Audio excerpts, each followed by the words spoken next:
We're in the northern Italian countryside, and for the next few days, we're basically doing nothing except drinking world-class sparkling wine. Most people know Prosecco, and everyone knows Champagne, but this is Franciacorta. And before moving to Italy, we had barely heard of it. So over the next 4 days, we're visiting 6 wineries, driving through some incredible scenery, and trying to answer one question. Why isn't everyone talking about Franciacorta? Let's get tipsy, y'all.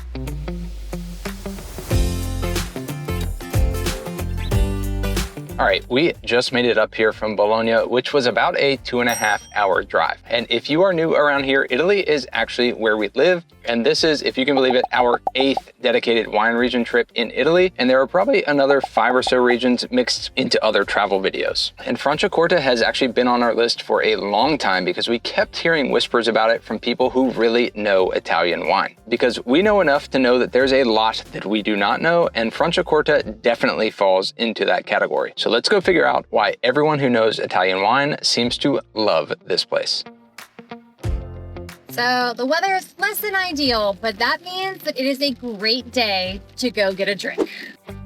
We are starting at Il Mosnel, and this feels like a pretty good place to begin. The cellars here date back all the way to the 1500s, but a big part of the modern identity of this winery, and really the entire region itself, comes from Emanuela Barbolio. She took over this estate in the mid-1900s and was one of the early people involved in shaping the Franciacorta DOC back in the late 1960s, and later became one of the founding members of the Franciacorta Consortium in 1990. So in a lot of ways, her impact extends way beyond this single winery, and her fingerprints are on every single bottle of Franciacorta that we drink today.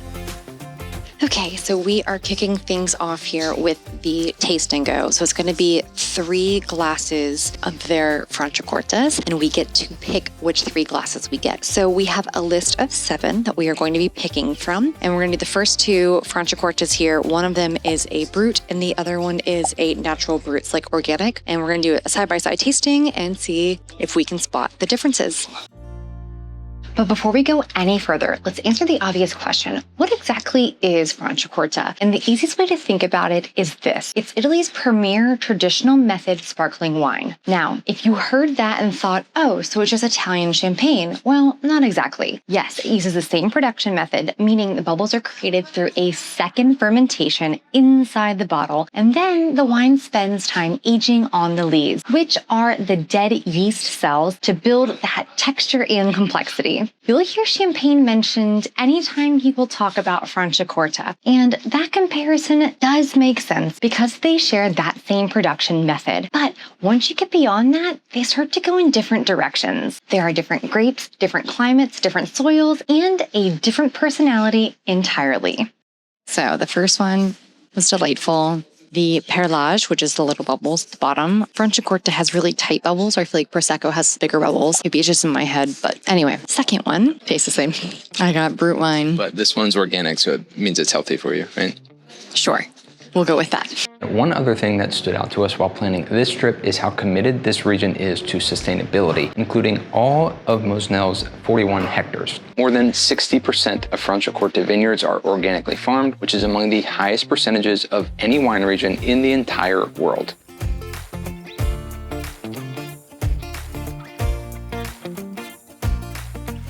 We have a problem. This is tasting number 1, and I want all 6 bottles. I'm gonna put my foot down on that one. So we have a really big weekend coming up. So far, I am 6 for 6 on bottles I love. We got a bottle of wine. Are you surprised? Chris is just elated right now. This place is great. I wish we had had more time to do the cellar tour. I think it would have been pretty awesome. But we have so many cellar tours coming up. Y'all are gonna just love all the cellars we're gonna go see. So I think something that really surprised me about that place was the residual sugar. So with Prosecco, you have the brut and the dry versions. And quick refresher, brut means dry and dry means sweet. And some of the really sweet Proseccos had 12 to 16 grams of residual sugar. All the wines we just tasted They were all less than 3, any of which had 0, no sugar added, yeah. It was amazing. I actually really liked the taste and go option we did too, especially for our first first winery in. It was kind of a good intro. It let us kind of dictate the pace at which we went. They came, told us about the wine, let us pick the wine, and then kind of got the drink at our own pace. I really like that one for the first one. Because I know someone's going to say something about me driving. I just want to nip it in the butt. Bud. Oh, shoot. I mean, you can nip it in the butt, I guess, but I don't know what that means. I am drinking a lot of water and I'm not drinking my pours. Poor Chris over here, all of the pours as the passenger princess. This is great. And the reason he is not driving is because, long story short, when you move to Italy and you establish a residency, you have exactly 1 calendar year that you are allowed to have your American driver's license from that date of residency. Not the date you showed up, the date of residency. Because mine took so long to arrive, I'm actually good through next month. So this is one of our last road trips that we're gonna be able to take until we take the driver's test, which is only offered in Italian, French, or German, hence why we don't have it yet, but this is why I am driving as well. Alrighty, one winery down, but before we head out to our next winery tomorrow, we're going to go ahead and take a detour to the most scenic road. We'll see you guys tomorrow. Good night.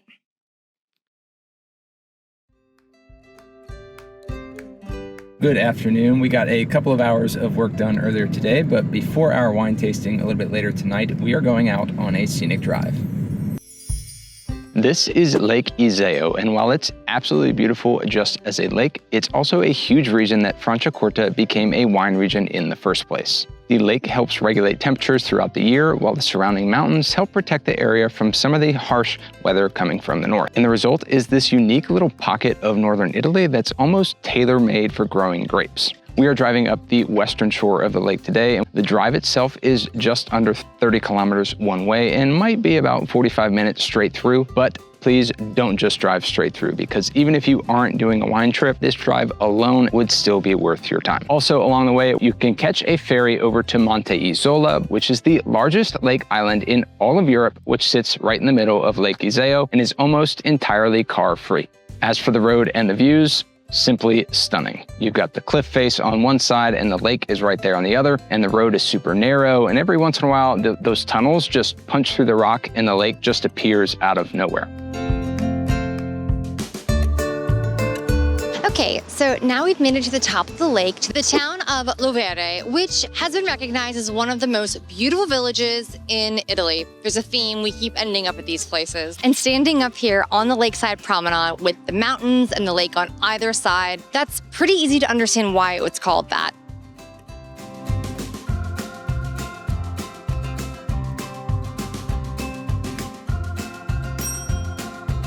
So we made an impromptu stop. We had about an hour to kill before our wine tasting today, and we saw this olive oil shop on the map that was offering tastings for €6. And it was right on the side of the lake, so great views. I didn't know that olive oils were going to be flavored. We have not actually had, I think, any flavored olive oils here. It was lemon, orange, basil, rosemary, garlic, and pepperoncino. Anyway, it was awesome. It came with some bruschetta, so good. Otherwise, it was just a nice little aperitivo to lead into our wine tasting here that we're going to right now.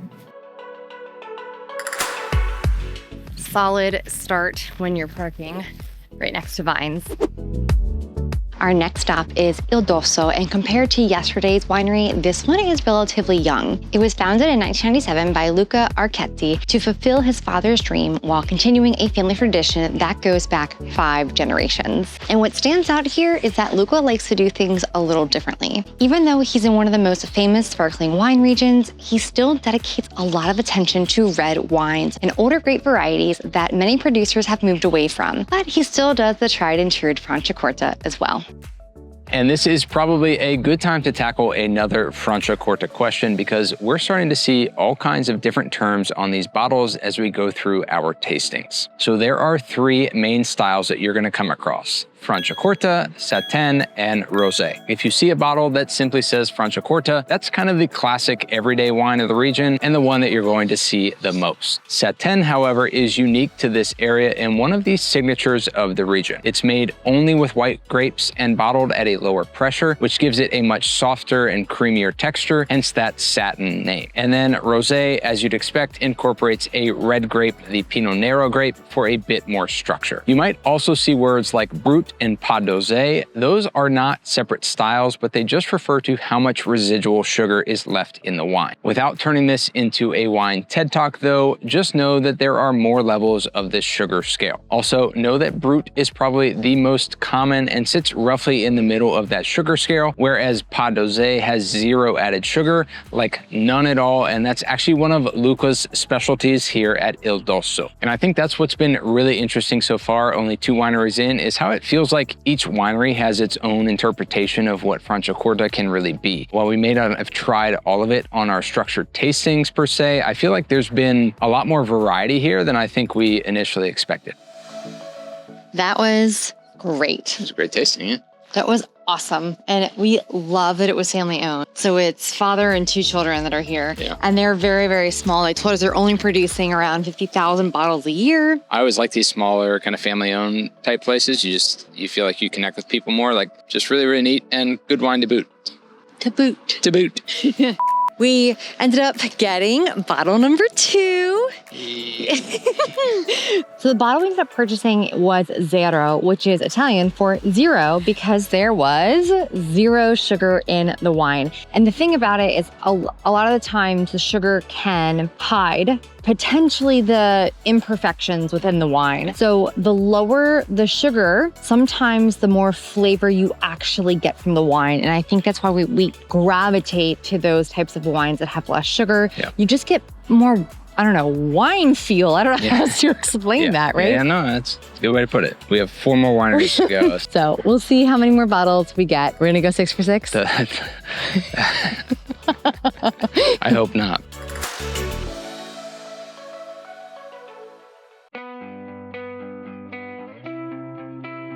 Boccadoro is the youngest winery on this itinerary by a long shot, founded in 2014 by Giovanni Lucignoli. But the family's connection to these vineyards go back to the 1970s when a young Giovanni and his father Luigi began working with the vines in these hills. So this stop almost feels a bit like a glimpse into the next chapter of Franciacorta as a region. Boccadoro is a smaller, more boutique operation than some of the others that we've been to so far, and it's really that next generation of people who grew up watching this region become what it is and are now building onto it.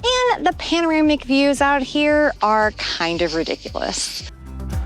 We are 1 tasting down, just the 2 of us with the head winemaker, and this is the best view and great wine.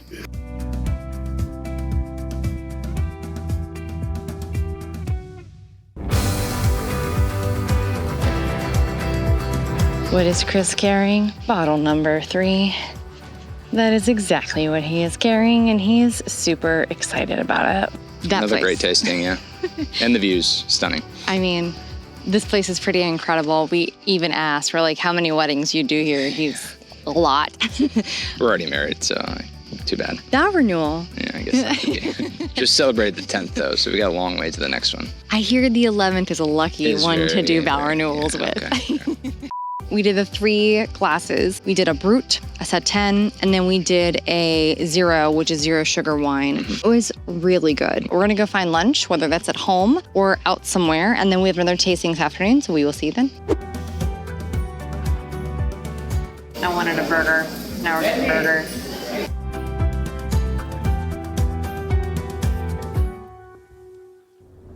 I must say, I think we somewhat accidentally did a pretty good job of planning this trip because we keep seeing recurring names and topics pop up as we go, and our stop here at Ricci Curbastro is no exception. The family's documented history here goes all the way back to 1380 when a family moved here after being driven out of Florence. But more recently, Gualberto Ricci Curbastro helped establish the Franciacorta DOC in the 60s, and his son Riccardo later served as president of that Franciacorta consortium. So this family clearly means business, and just like at Il Mosnel on day 1, we're seeing another family that helped shape the region itself. The estate also houses an agricultural and wine museum that preserves centuries of local local history. And after walking through these rooms here, I've always had an appreciation for, the kind of the labor of love of winemaking, but walking through here gives you an entirely different perspective on that, of the tools these people were using, the backpacks that they were carrying the grapes in, the hand, crank tools. Really, really fascinating. We booked the triple tour option, which included a guided tour of the cellars and 3 different types of their Franciacorta, their Brut, Satin, and Rosé. We finished up our classes and decided to call it a day.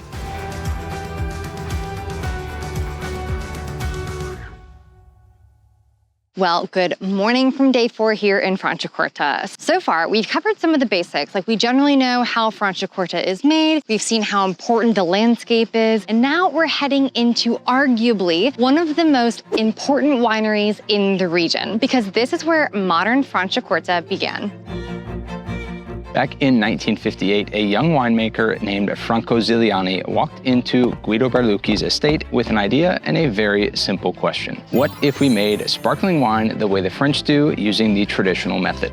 Berlucchi was intrigued, and 3 years of experimentation later, they produced 3,000 bottles of the very first Franciacorta. It was called Pinot di Franciacorta, became an immediate hit in Milan, tied to Italian glamour, and from there, things took off. Franciacorta became a recognized DOC region in 1967, and then in the 1990s, 29 producers formed a consortium to raise standards even further, eventually leading Franciacorta to become Italy's first sparkling wine region to earn DOCG status. And to show just how closely this place is tied to Franciacorta's history, Berlucchi was named Winery of the Year in 2022 by Gambero Rosso for, quote, having written the history of the classic method in Italy, end quote. And that's some pretty high praise. It's still family run today too, now by Franco Ziliani's 3 children. And if you tour the winery, you actually get to walk through the underground cellars where those first bottles were made. The last remaining bottle from the original 1961 run is still there, which is kind of a very cool transition into something we've mentioned a few times already, the aging process. So a standard non-vintage Franciacorta has to age for at least 18 months. For comparison, the minimum for a non-vintage champagne is only 15 months. Now, we're not saying that one is better than the other. There are plenty of champagne producers who age theirs much longer, but it does give you a sense of the baseline expectations here. At the end of our tour, the sommelier guided our group through the tasting of their Satin, Rosé, and their 2017 vintage with 0 sugar. Just wrapped up that tasting. This place was impressive. This tour was hands down the most informative, detailed tour we have had. If you're gonna do one, do this one. Yeah, absolutely. Agreed. Now let's go buy some wine. That was a lot of fun. You've said that after every tasting we've done. I just love wine. They have been great. You know what? It's one of those things where we haven't had a bad tasting yet, but I will say this, we didn't get a bottle. The last 2 places we didn't get a bottle, and I think that has more to do with the fact that we are literally out of room in our apartment than it is the wine. I've been telling you. Yeah, well. And you. Yeah. I told Chris if I'm having to show self-control, I would prefer to prioritize the smaller producers. Again, not because this wine was not great. We enjoyed it, and we actually went through the wine shop and really hemmed and hawed we did. over which bottle we were gonna get. And then we talked about getting the Magnum version. And then he need a bigger bottle, yeah. He looked at me and he goes, how are we gonna cool it? I was like, we could buy a wine fridge. And then he's like, this is becoming too complicated. It's going the wrong way, yeah. But one thing to know about the tastings here, having been through Napa in our previous lives, like many years ago, like the tastings there were like this big. Here though, I feel like they're like close to full glasses. They're not tastings. They are like glasses of Franciacorta. They want you to make sure that you know how much you love the wine. The one thing about this place I really, really loved was that they had a video showing how they get the yeast out of the bottle. So I don't know if we've actually covered it, but really quick. So when you go through the Franciacorta, you go from side all the way up, the aging process. And by the time the bottle is straight up, there's yeast in the very bottom. They cap it with like a beer cap. What they do is they freeze 2 inches of the bottle. The machine pops off the beer cap, and the pressure inside the bottle like It shoots the frozen yeast right out of the bottle. They add a little bit more sugar and a little bit more solution back into the bottle. They shake it back up, and then they cork it with the cork that you and I know to think of Franciacorta. We finally got to see it. It was so cool. All right, but with that, we are on to sadly, our last winery of the Franciacorta weekend. So let's go. And our livers are happy for us to announce that this is our final stop on our wine weekend here. The Marchesine was founded in 1985 by Giovanni Beata, but like most others in this video, the family's connection to wine goes back over many generations. They were early adopters of some modern vineyard techniques, early to experiment with grape clones, and they've invested heavily in equipment that makes sure everything is consistent from bottle to bottle. We might have saved the best for last. Our tour guide used to work for the consortium, so he's got like all this insider knowledge. Really good. Yeah, it's been really neat. And so we're starting off with their more popular ones. Chris is doing one, it's called Nitens, and it's a Brut. It's a Brut, but it's Latin for elegant, he said. And I'm doing Oden, which was Latin for Audacious.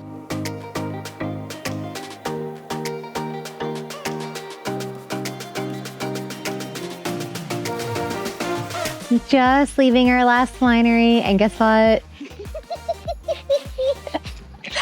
We have two. This place was really great. It was. It was great. Yeah, and on this tour specifically, we got to see a little bit more into the bottling line, which was really neat. We'd kind of seen videos of some of the other places and heard descriptions of it, but this one, the guy actually took us into the area where they do the bottling, opened up the machines, kind of gave us a little bit more in-depth, so really cool. I'm gonna call this one a medium-sized producer, and this one is doing around 750,000 right now, which comparatively to the one that we just left, they're doing like a million bottle plus, right? So this was a good medium size, and we definitely recommend that if you're coming to this region, this one should be on your list. I think it would bridge the gap between big and small. We just thought the wine was really great. Definitely a good stop. After 4 days and 6 wineries, I think we finally understand why this place keeps popping up in conversation with the locals here in Italy. And look, if there is just like one thing you could take away from this video, know that Franciacorta is not Italy's answer to champagne, because it's truly its own thing entirely, and it deserves to be on your radar. Now, if you want all the details from this trip, we have linked everything down below in the description. And if you're new around here, make sure you subscribe, because we've got plenty of more Italy content coming your way. Thanks for watching, y'all. Cheers. Cheers.